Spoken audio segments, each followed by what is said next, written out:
Boa noite a todos, que a graça de Jesus repouse sobre a sua igreja. A você que está em casa, nos assistindo em algum lugar, que Deus possa lhe abençoar. Seja bem-vindo também a você que veio, aos visitantes, a cada um. Essa noite tão especial, cultuar a Deus é muito especial. No dia de ceia, ainda mais porque temos a oportunidade de voltar em memória e lembrar de todo o sacrifício que o Senhor fez por cada um de nós. Talvez porque sejamos tão limitados e esquecidos da graça, é importante cear todos os meses. Talvez pudesse ser toda semana, porque a gente esquece daquilo que Cristo fez por nós. Então, a ceia é uma oportunidade de olharmos para trás, quem éramos, o que Cristo fez, para o presente, como Deus tem sido misericordioso, e para o futuro, uma esperança escatológica que Ele promete nos dar a vida eterna. Então, é muito bom estarmos aqui. Final de semana na Betel foi bastante movimentado, tivemos aqui sexta-feira, pessoal de Natal participando, com o Dicleide, irmã Edileuza, a formatura das irmãs aqui da Betel, no CR, celebrando a restauração, e a gente ficou muito feliz. Muito trabalho aí para a equipe de eventos, mas foi uma grande bênção, que Deus dê prosseguimento através dessas irmãs, nesse trabalho, ajudando famílias, ajudando pessoas. Tivemos Santa Helena hoje à tarde, tivemos hoje de manhã o nosso culto pela manhã. Estamos em recesso, mas essa semana nós teremos, no sábado, a igreja parte para a Serra de Martins, para o Frutificai, o retiro de carnaval, onde as igrejas do Oeste e Alto Oeste se reúnem durante o período de carnaval para celebrar ali no acampamento batista, louvores, cultuar a Deus, ouvir a palavra. Será um tempo muito bom, muito gostoso. Então, no próxima semana, temos culto normal aqui, os que não puderem ir, podem vir à noite. Não teremos EBD, nem culto pela manhã, nem teremos Santa Helena, mas teremos o culto à noite normalmente. Meus irmãos, eu quero aproveitar a ceia do Senhor e pensar com os irmãos lá na primeira epístola de Pedro. Abre aí, 1 Pedro. Nós vamos ler alguns versos, mas inicialmente quero ler o capítulo 1, verso 1 e o verso 2 de 1 Pedro. E depois nós vamos dar prosseguimento à exposição do texto. 1 Pedro, pode projetar aí, capítulo 1, verso 1. Diz assim o texto sagrado: Pedro, apóstolo de Jesus Cristo, aos eleitos e forasteiros da diáspora, no ponto da Galácia, Capadócia, Ásia e Betina, eleitos segundo a presciência de Deus Pai, em santificação do Espírito para obediência, para a aspersão do sangue de Jesus Cristo, graça e paz seja multiplicado. Vamos orar? Deus, obrigado por estarmos aqui diante da tua mesa nesta noite. Noite que queremos bendizer o teu nome. Obrigado pelos louvores, pelos textos lidos, pela pastoral, por essa mesa posta diante de nós com tanto significado que nos faz lembrar de tudo que o Senhor viveu para nos resgatar do império das trevas e nos transformar em novas criaturas. Nessa noite, Senhor, de forma especial, como só o Senhor pode pelo teu Espírito, usa a minha vida, fala aos corações em casa, aqueles que vieram, talvez pessoas cansadas, talvez alguns já tentando ou pensando em desistir, já pela agonia das lutas nessa terra. Senhor, tu sabes todas as coisas, tu conheces o coração do teu povo, de cada ser humano. Por isso, visita esse lugar, visita cada lar que está assistindo, que irá assistir, e de forma especial, fala aos nossos corações nessa noite.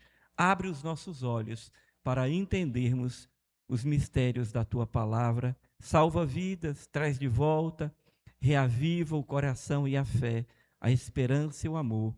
Oramos assim no nome de Jesus Cristo. A igreja diz: amém. Pedro escreve duas cartas que são bem conhecidas, 1 Pedro e 2 Pedro. Meu objetivo nessa noite é falar um pouco o motivo pelo qual Pedro escreve essas cartas, é mostrar para a igreja um outro lado do que essa mesa representa. Quando pensamos na ceia do Senhor, na obra da crucificação de Cristo, do plano redentor, nós pensamos na restauração das nossas vidas, perdão dos nossos pecados, na regeneração, na glorificação que um dia teremos, na santificação que estamos no processo, mas não é apenas isso. A ceia representa também um outro lado, é aquele que Jesus um dia disse, aqueles que queriam segui-lo, e disse assim: se você quer vir após mim, então tome a sua cruz e me siga. E por falta de uma compreensão bíblica correta, centrada, muitas vezes no mundo evangélico, no mundo cristão, nós queremos viver um evangelho romantizado, um evangelho que não há dificuldades, de um Deus que nos poupa de tudo e de todas as coisas, de uma promessa que se prega, muitas vezes, nos nossos púlpitos, que receba Jesus como Senhor e Salvador, e sua vida nunca mais será a mesma. E isso, de fato, é uma verdade. Mas não exatamente que nós não teremos que passar por lutas, provações, e teremos que lutar nessa vida para conseguirmos e alcançarmos os nossos objetivos. Por isso, nesta noite, eu queria mostrar para os irmãos que a glória da cruz, a glória da vitória da cruz, da libertação das nossas vidas, também passa pelo labor da cruz, pelas lutas que aquele que decide estar com a cruz de Cristo e na cruz de Cristo também vai ter que viver. Mas isso não significa desesperança, agonia, não, pelo contrário. É a consciência de alguém que caminha com o Senhor, sabendo que o fim já está escrito, e o fim é a vitória no nome do Senhor. Amém? Eu queria então falar desse personagem que escreveu, ele se identifica aqui no capítulo 1, que é Pedro. Quem é que nunca se identificou com esse personagem? Apóstolo de Cristo, irmão de André. André apresenta Pedro, fala de Jesus a Pedro.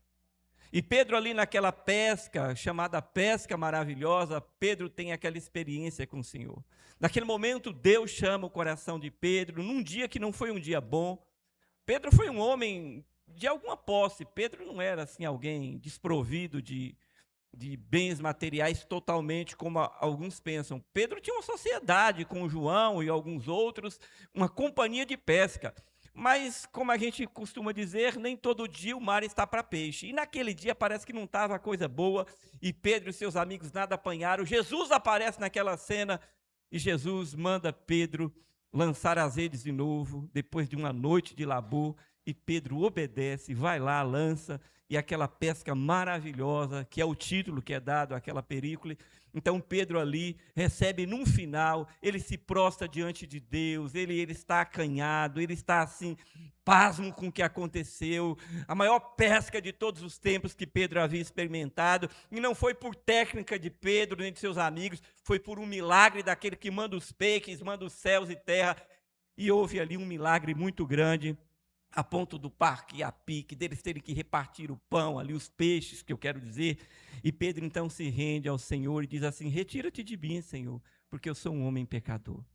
E Jesus disse para Pedro: não, doravante, eu te farei um pescador de homens. Esse mesmo Pedro que oscilou tanto na sua trajetória, que em um momento da vida, quando Jesus dá um checkmate nos discípulos e pergunta: quem o povo diz que eu sou? E eles respondem, e ele pergunta: e vocês quem diz que eu sou? E eles começam ali a gaguejar, um fala uma coisa, Pedro se levanta na frente por causa do seu temperamento, e por isso talvez que a maioria, ou grande parte do mundo evangélico se identifica, porque Pedro tinha altos e baixos, Pedro era alguém impulsivo, mas Pedro era um grande líder. Ele se levanta e ele diz: Senhor, o Senhor é o Cristo, o Filho do Deus vivo. E o Senhor volta a Pedro e diz: não foi nem carne, nem sangue que te revelou, mas o meu Pai que está no céu. Então Pedro se destaca. Pedro é esse homem que tinha sensibilidade. Mas pouco tempo depois, Jesus está dizendo aos discípulos que vai à cruz e que era necessário ir à cruz, e Pedro, talvez empolgado, porque eu recebi uma revelação divina, Deus fala comigo e ele se põe diante de Deus, e ele fala: Jesus, não, eu não deixarei que isso aconteça, o Senhor não vai para a cruz. E o mesmo Jesus que disse, não foi a carne nem o sangue que te revelou, foi o meu Pai, e elogia Pedro, é o que diz agora, te aparta de mim, Satanás. Imagina, que figura marcante na história do Evangelho. O mesmo discípulo que algum tempo antes tem revelação, agora o Senhor fala, sai dele, se aparte de mim, Satanás, porque você não cogita das coisas do Senhor. Esse Pedro que lá na frente diz para o Senhor, quando Jesus novamente fala daquilo que iria passar, todos se calaram, agoniados, mais tímidos, né? Pedro se levanta e fala, todos aqui podem te trair, podem lhe abandonar, eu não te abandonarei, se preciso, eu morrerei contigo. Esse Pedro que faz essa declaração, gente, é o mesmo que pouco tempo depois, no pátio da casa do sumo sacerdote, por 3 vezes, diz assim, nunca vi, não conheço, nem sei quem é esse homem.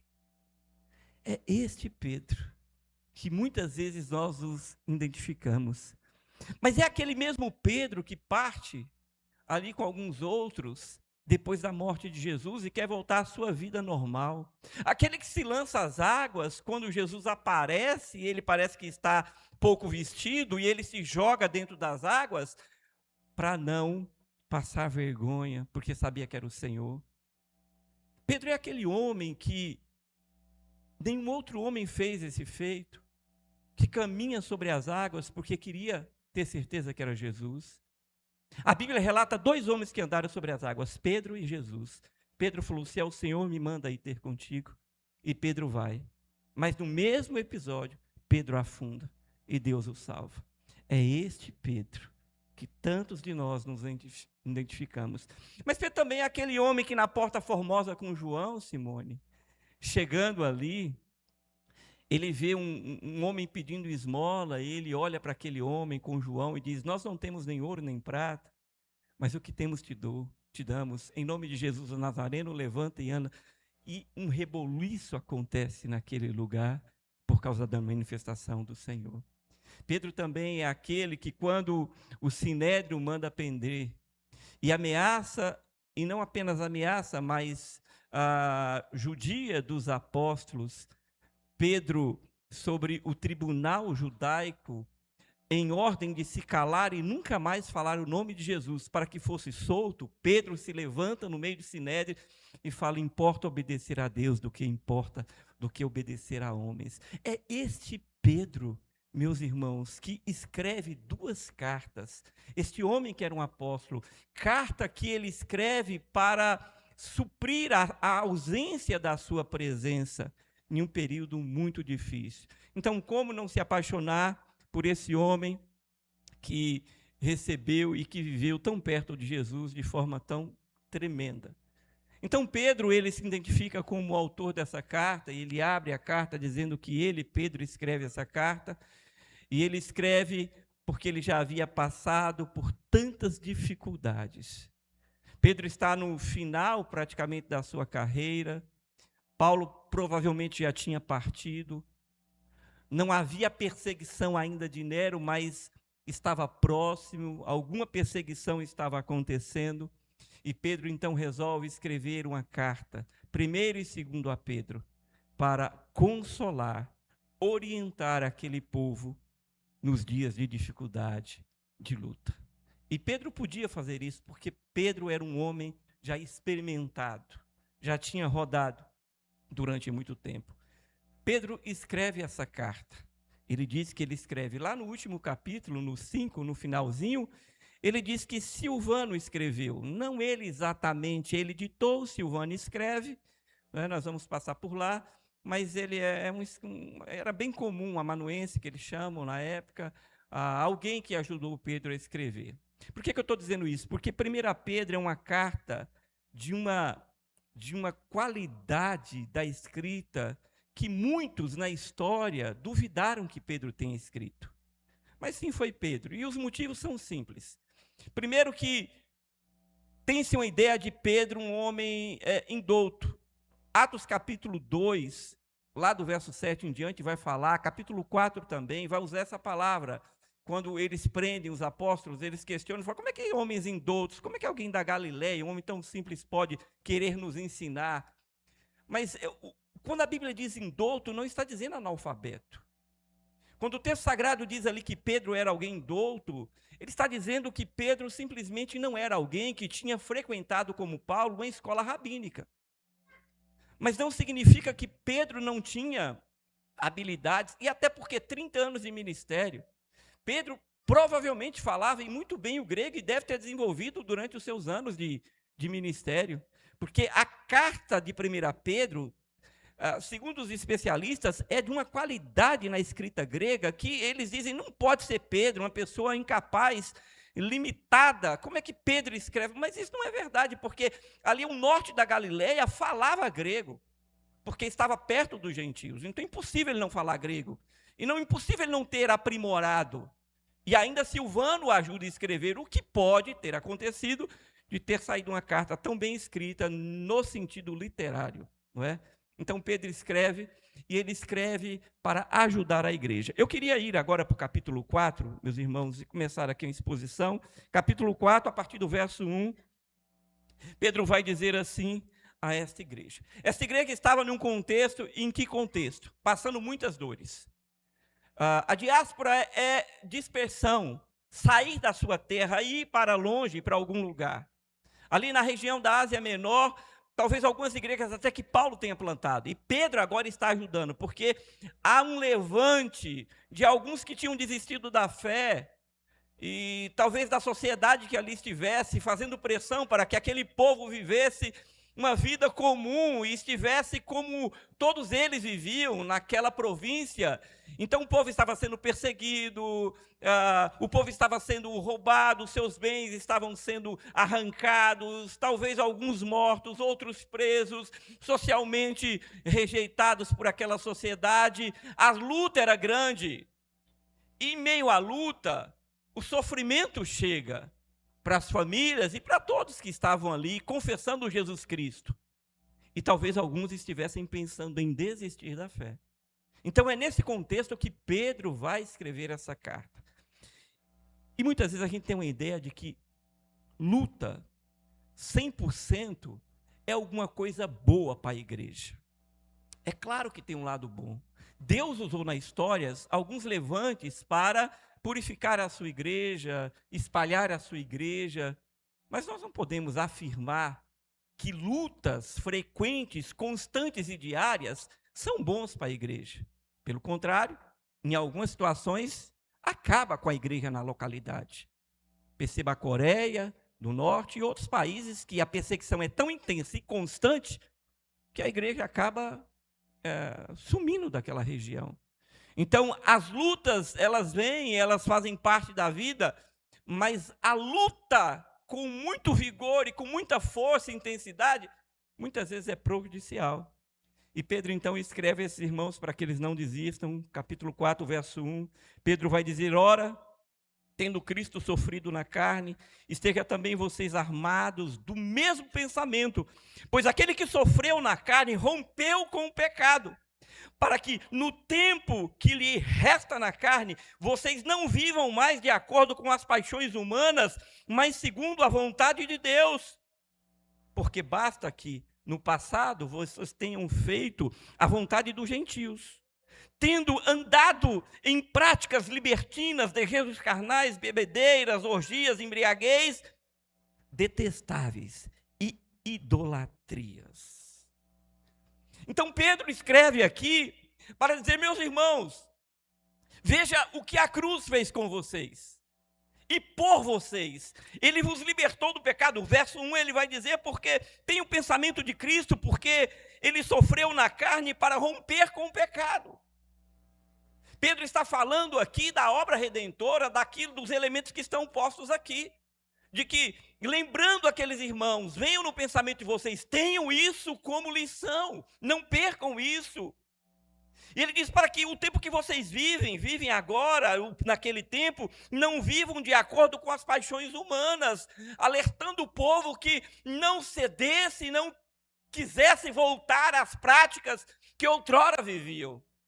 O que nos faz lembrar que a vida cristã, e quando a gente fala da ceia, não é apenas um ritual que a gente faz uma vez por mês, não é apenas para celebrar a nossa redenção, Mas é muito mais que isso, Max. É para sabermos e lembrarmos que ela nos libertou para continuarmos libertos do pecado. Que ela nos transformou para que continuássemos transformados da vida velha. E Pedro vem lembrar aquela igreja, ou aquelas igrejas que estavam sofrendo. E ele diz, para que vocês não andem de acordo com as paixões de outrora, mas segundo, final do verso 2, segundo a vontade de Deus. Porque basta que no passado, então Pedro fala, o que eles vivem e o que vocês estão sendo chamados a viver é alguma coisa que vocês já passaram, já viveram, e viver a vida com Cristo é largar isso para trás, é abandonar isso e entender que a cruz nos libertou disso e que agora nós não podemos mais andar em idolatrias, orgias, embriaguez, coisas que são detestáveis ao Senhor. Verso 4. Por isso falam mal de vocês. Estranham que vocês não se juntem a eles no excesso de devassidão. Pedro está dizendo, não tem problema que não gostem de vocês. Não tem problema que falem mal de vocês. Não tem problema que persigam vocês. Eles falam mal de vocês porque vocês foram redimidos, lavados, comprados, mudados a vida de vocês. Então não se preocupem com isso. Eles que terão de prestar contas àquele que é competente para julgar vivos e mortos. Pois, para este fim, verso 6, o evangelho foi pregado também aos mortos. Aqui ele faz uma alusão de Noé, porque na escrita de Pedro ele fala sobre Noé, o pregador da justiça, para que mesmo julgados na carne, segundo os homens, vivam em espírito, segundo Deus. Pedro está dizendo, não voltem para a vida passada. Quando nós estamos diante da mesa do Senhor e na ceia do Senhor, nós precisamos refletir que se a cruz nos libertou, não podemos viver ela como um ritual, irmãos, mas buscar em Deus a força para não querer, não submeter, não voltar, não aceitar as pressões deste mundo que existe e são reais, mas mantermos firmes no Evangelho de Jesus Cristo, ainda que falem mal de cada um de nós. Pois no verso 6 ele diz, para este fim o Evangelho foi pregado. Foi por isso e para isso que nós recebemos o Evangelho, se você recebeu. Aí, na parte seguinte, em todos os capítulos, Pedro faz advertências. Mas a partir do capítulo 4, ele é um pouco mais enfático. Então, na parte 2 do capítulo 4, ele vai falar agora da graça e dos dons de Deus administrado. O fim de todas as coisas está próximo, porquanto sejam criteriosos, sóbrios, para poderem orar. Pedro, então, faz uma outra advertência a esse povo e diz, veja, o que está acontecendo é que o fim está próximo. Mas o fim não era aquele tempo, e o fim não é agora, e nós não sabemos qual é o fim. O que Pedro está querendo dizer é que as coisas estão apertando a cada dia, e que os sinais vão se acumulando e ficando mais forte a cada dia. Por isso, Pedro traz uma palavra que não é uma palavra de juízo ou para desespero, mas é uma palavra de esperança, porque para o crente a salvação é certa, e ele diz então, o fim de todas as coisas está próximo, porquanto sejam criteriosos, sejam sóbrios para poderem orar. Pedro chama as igrejas da Ásia Menor a uma consciência cristã verdadeira, bíblica, de entender que nós caminhamos para o fim.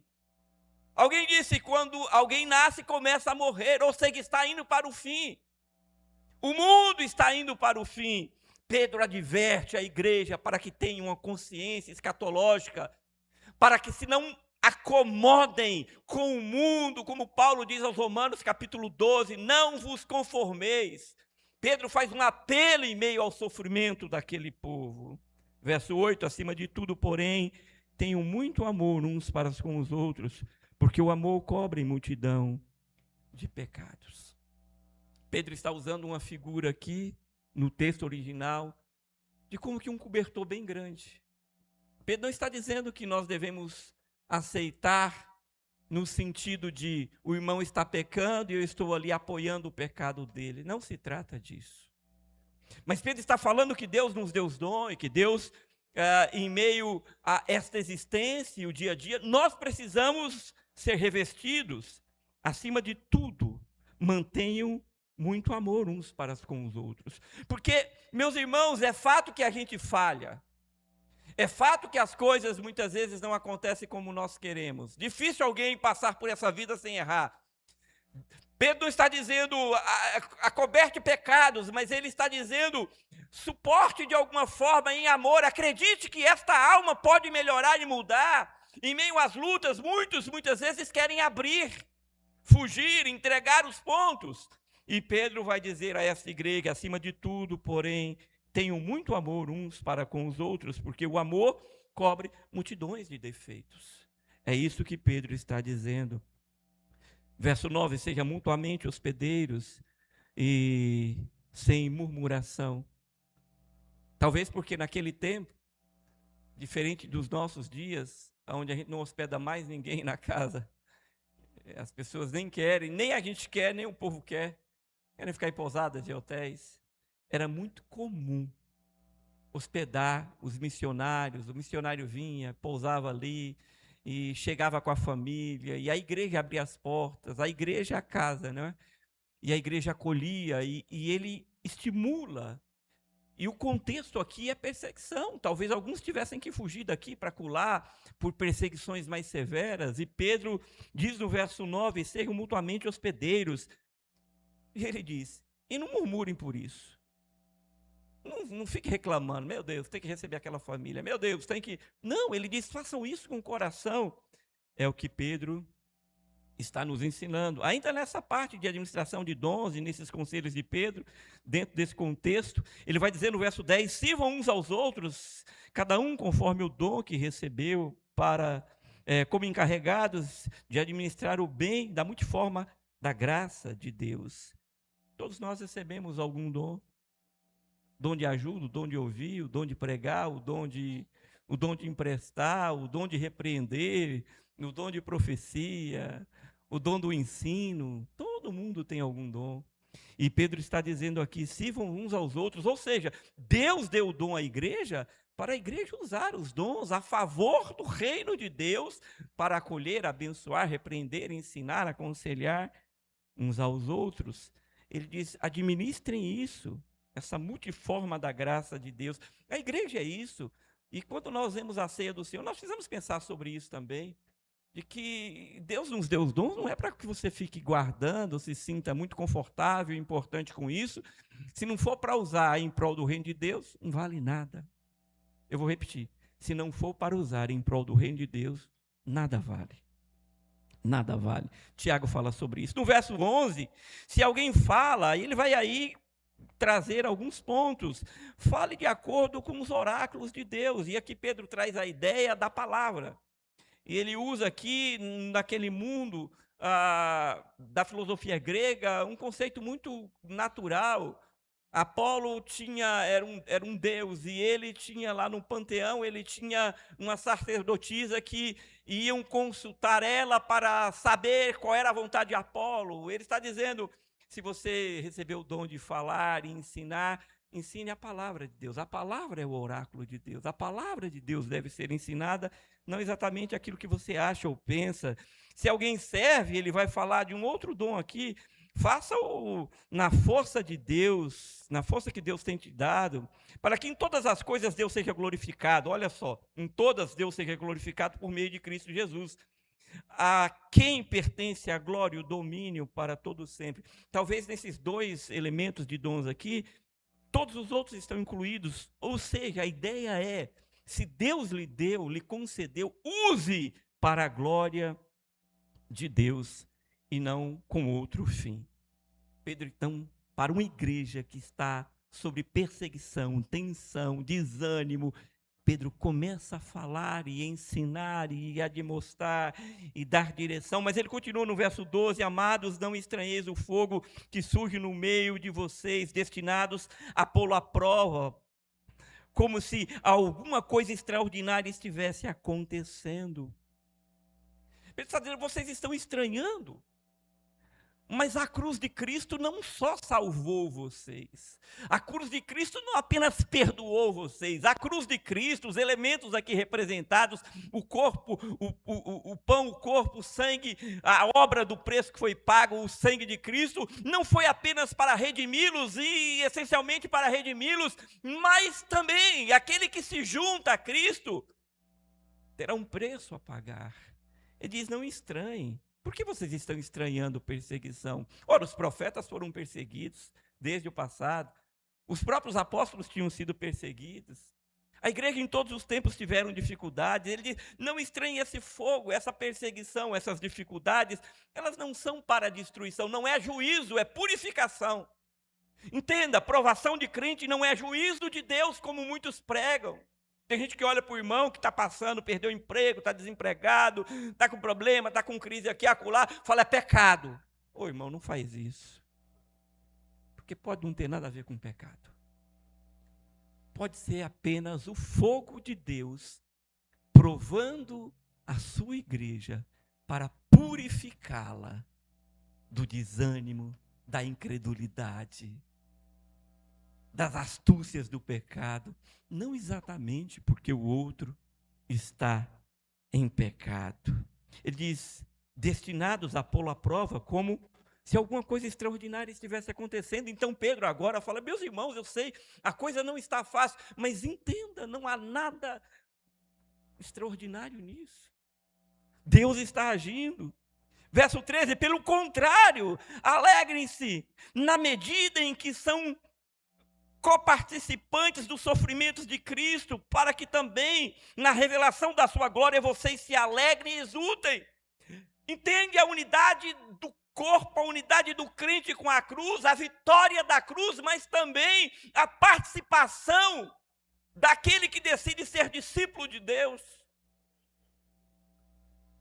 Ora, um homem casado, uma mulher casada, decidiu juntar-se em matrimônio.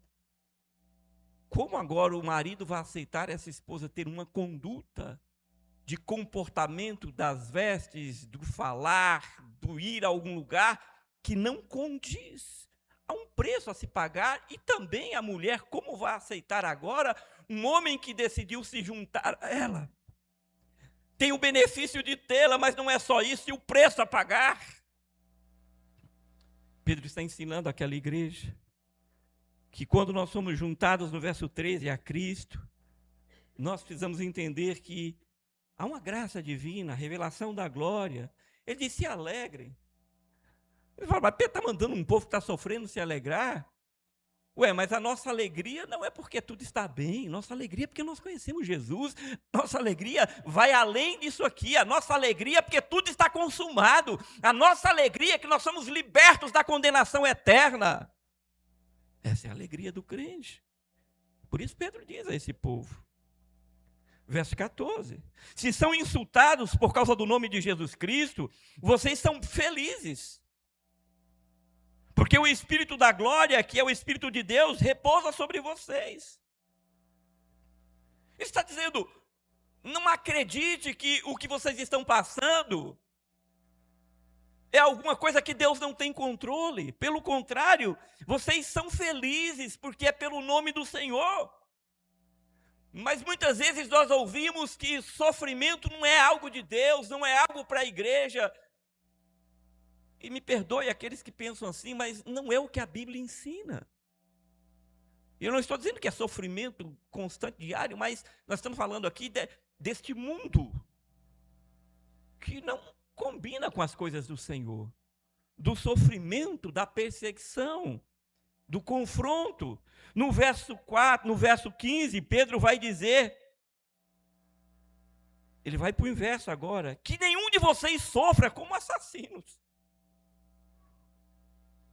Se estão falando da irmã Edileuza porque ela serve a Cristo, ela é uma mulher de Deus, ela se dedica à igreja, ela se desloca toda semana no Santa Helena, ela gosta de ajudar as pessoas, ela pega a mão das pessoas da rua, entra para dentro de casa, arrisca a sua vida.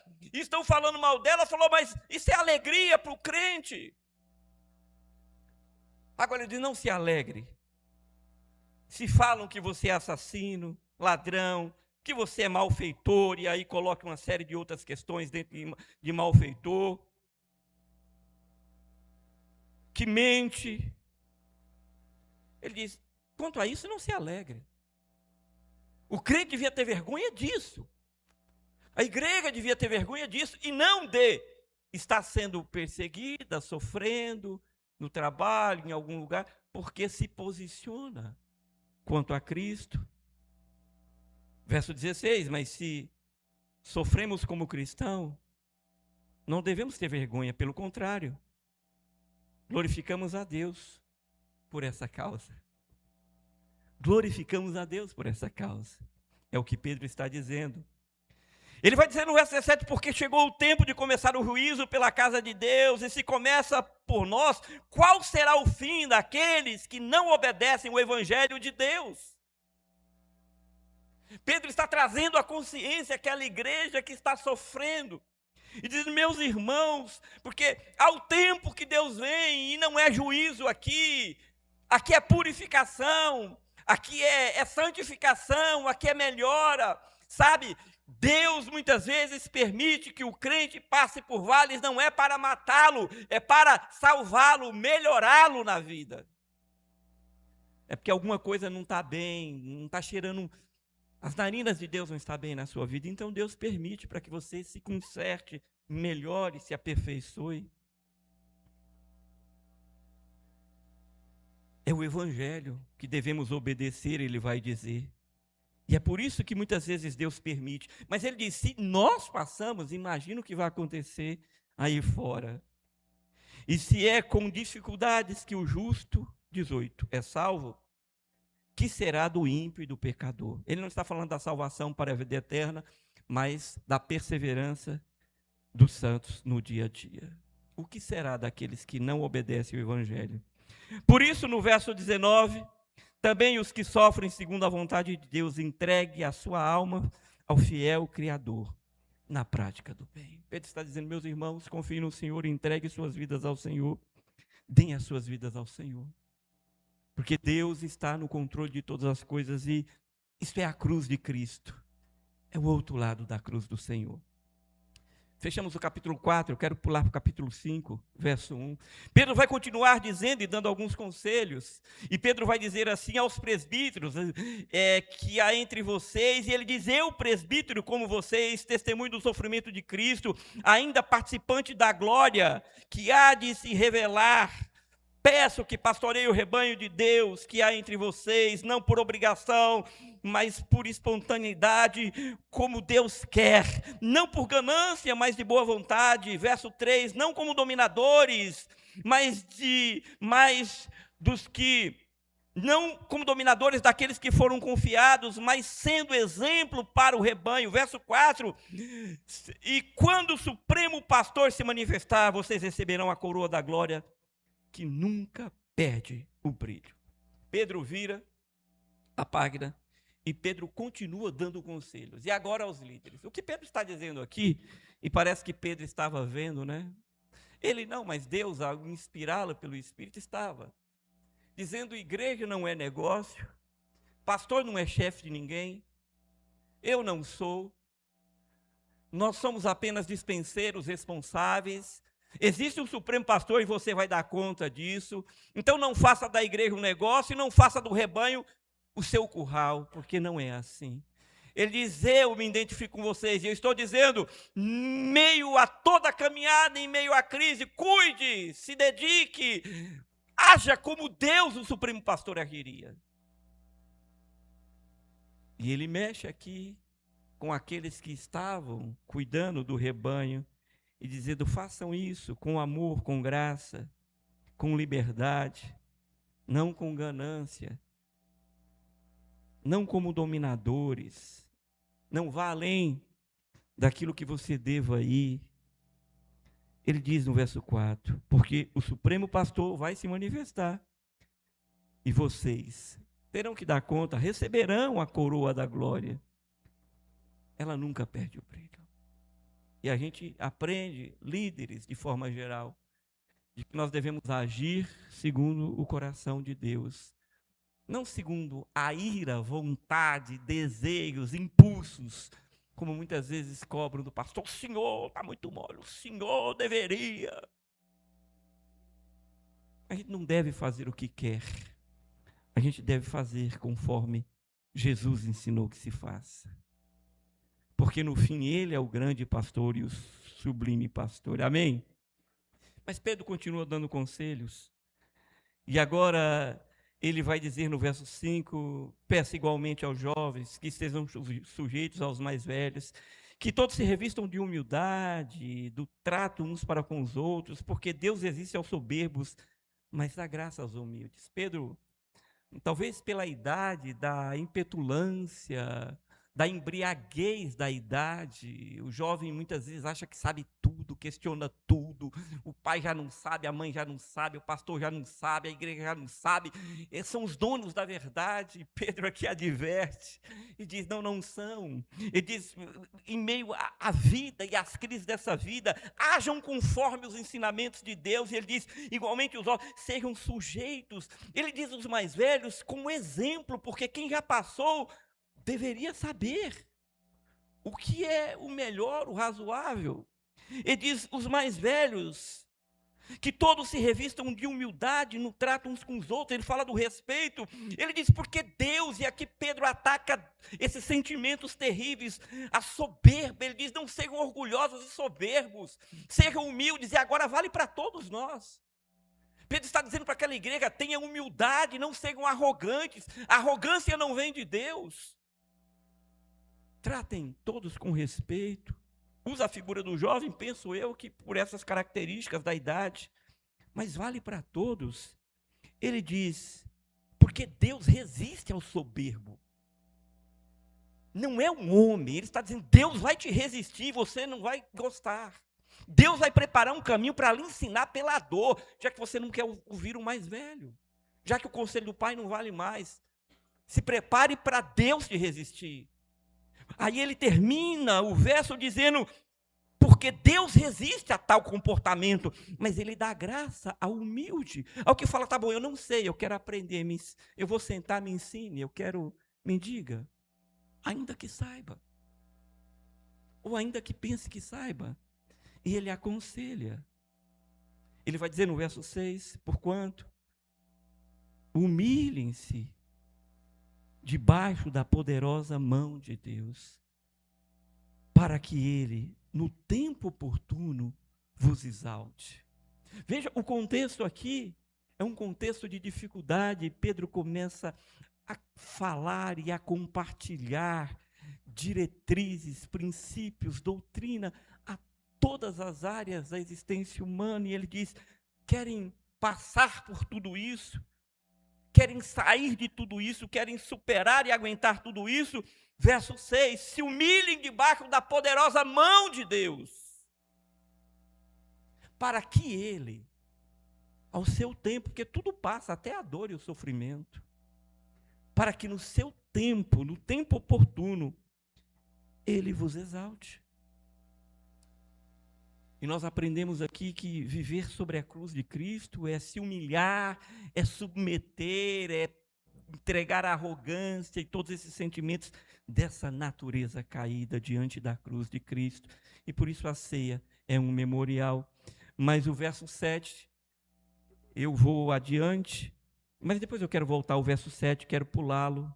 Mas Pedro vai dizer no verso 8, ele diz, sejam sóbrios e vigilantes, o inimigo de vocês, o diabo, anda ao derredor como um leão que ruge procurando alguém para devorar. Ele vai dizer no verso 9, resisti o firme na fé, certo que irmãos de vocês espalhados pelo mundo estão passando por sofrimentos iguais ao de vocês, provavelmente ali naquela região. Ele diz, não é só você que está sofrendo. Às vezes a gente fala da nossa agonia, e eu não estou dizendo que não deva falar, abrir o coração e compartilhar. Mas entenda uma coisa, igreja. Do seu lado talvez seja alguém que não queira falar, esteja vivendo um problema pior que o seu. Mas não quer falar, não quer compartilhar. Está em silêncio, como vimos no verso anterior, né? Está ali quietinho, gemendo, mas... E às vezes a gente coloca como se a gente fosse sabe, o mundo tem que parar para orar por mim, o mundo tem que chorar por mim, o mundo tem que... Porque só eu estou sofrendo, só eu que estou perdendo, porque só eu... Não! Pedro sabe da situação da igreja, mas ele alerta que o consolo é Deus. Anteriormente, fala, vão a Deus, se humilhe a Deus, o tempo oportuno Deus virá. Mas ele diz, há uma comunidade sofrendo e talvez coisas piores. Mas no verso 9, verso 8 e 9, ele vai dizer, porque há um inimigo, e Pedro aqui fala de guerra espiritual, um pouco diferente da perspectiva de Paulo, mas ele diz, existe um inimigo que trabalha 24 horas para destruir a igreja, para colocar intriga, para perseguir vocês, para desanimar vocês, para fazer vocês desistirem da fé. Existe, o inimigo é real, ele parece como um leão, ele não é o leão de Judá, mas ele se mostra como um leão, porque ele imita tudo que é de Deus, e ele vive ao derredor de vocês, buscando a quem possa tragar. Pedro adverte e diz, resista. Resista. Na fé. A fé vem pelo ouvir e ouvir a palavra de Deus. Certo de que os irmãos espalhados por aí estão sofrendo também. Então existe uma guerra, e não é contra o outro. Por isso Paulo vai dizer lá, Efésios capítulo 6, nossa guerra não é contra a carne, nem sangue. Não é o irmão, não é ódio, como o diabo quer, plantar um ódio, né, um sentimento ruim. Não faça isso. É o inimigo que não quer que o povo de Deus viva bem, unido, e em meio às dificuldades, tudo fica muito tenso, não é, irmãos? Quando falta alguma coisa, as coisas apertam, tudo fica muito tenso, e Pedro diz, há uma guerra por trás, o diabo, o vosso inimigo, está ao derredor, e ele alerta a igreja, e isso é uma verdade, e nós não podemos negar, e também não podemos negar que muita gente está sofrendo, por isso nós precisamos resistir na fé, em nome de Jesus. Verso 10, ele vai dizer, e o Deus de toda graça. Pedro vai dar aqui um motivo pelo qual. Ele vai dizer, e o Deus de toda graça, que em Cristo nos chamou à sua eterna glória, depois de vocês terem sofrido por um pouco, Ele mesmo. Olha o objetivo do sofrimento do cristão. Irá aperfeiçoar, firmar, fortificar e fundamentar vocês. Louvado seja Deus. Ou seja, há um propósito. Não é para matar, não é para destruir, é para melhorar a sua igreja. É para melhorar o seu povo. Deus está comandando, está sobre o controle de todas as coisas. Ele quer aperfeiçoar, Ele quer firmar, Ele quer fortificar, Ele quer fundamentar a cada um de nós. Então nós precisamos olhar para as lutas, sofrimentos, numa perspectiva bíblica. E ele termina no verso 11 dizendo, a Ele seja o domínio para sempre. Amém. Verso 12 ele diz assim, por meio de Silvano, aqui está Silvano, não é?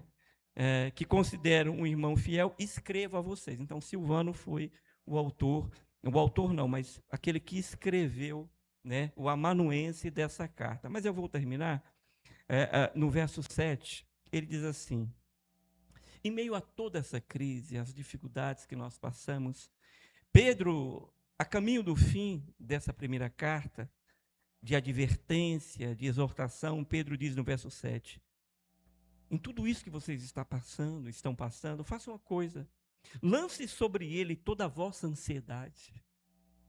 Ele diz, porque ele cuida de vós. Pedro faz o arremate da carta, dizendo, irmãos, eu sei que tudo está acontecendo, eu também passei, eu fui para a masmorra, eu fui para o chicote, vocês não entendem, eu sei, eu passei coisas piores, isso vai durar algum tempo, mas entenda, peguem tudo isso, ao invés de murmurar, ao invés de ficar reclamando, perceba, tenha discernimento espiritual e entenda uma coisa, lance sobre ele, meu irmão, Deus está lhe convidando em meio à ceia, a um momento tão sublime, isso não é um ritual, isso é alguma coisa viva, porque Deus está aqui dizendo a você, não importa o que você esteja passando, não importa em que área você esteja passando, não importa a sua agonia, eu não sei se ela é maior ou menor do que a do irmão do seu lado, mas Deus te faz um convite, a carta termina com um convite, pegue toda a sua ansiedade, medo e insegurança, lance aos pés do Jesus, porque Ele cuida de você. É desta forma que Pedro fecha. Lance sobre ele toda a vossa ansiedade. Aquilo que mata a humanidade nesses dias. Aquilo que mata aquele que está no sofrimento. Aquilo que mata aquele que está em agonia. A ansiedade. Ele diz, lançai sobre ele toda a vossa ansiedade. Não lance algumas. Lance tudo sobre ele. Porque ele cuida de vocês. Que Deus aplique essa palavra no coração dessa igreja. Curve sua cabeça. Os músicos podem vir. Curve a sua cabeça. Feche os seus olhos. Deus sabe aquilo que você está vivendo. Como está vivendo.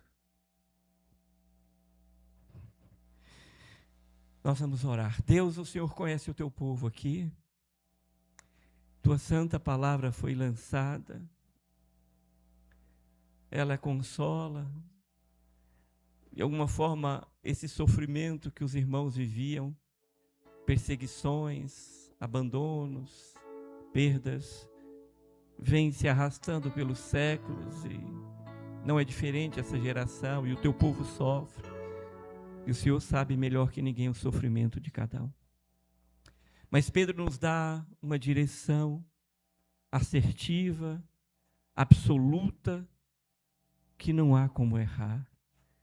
Ele diz, apesar de tudo isso, lance sobre ele toda a vossa ansiedade, todo o medo do amanhã, da doença, do trabalho, da existência, do sustento. E ele diz, porque ele, esse Deus em Cristo Jesus tem cuidado de vós. Pai, eu sei que o Senhor trouxe essas pessoas aqui, que o Senhor preparou o dia da ceia, que o Senhor está fazendo pessoas ouvirem e ouvirão essa mensagem, para dizer a essas pessoas, eu é que cuido, eu é que conduzo. Eu não vim para matar, eu vim para que tenham vida e vida com abundância. Porque o Senhor já morreu por nossas vidas. Nessa noite, salva vidas. Traz de volta aquele que está afastado. Levanta a fé e dá força ao fraco. Direção ao que está perdido. Cura o coração e o corpo do doente e do ferido. Glorifica o teu nome, porque nós, a tua igreja, confiamos unicamente no Senhor, Pai. Por isso oramos nessa noite, por um milagre de Deus e a ação do teu Santo Espírito, em nome de Jesus. Pai, nós vamos à ceia do Senhor, seja um memorial nessa noite para transformar e marcar a vida do teu povo. Oramos assim no nome de Jesus.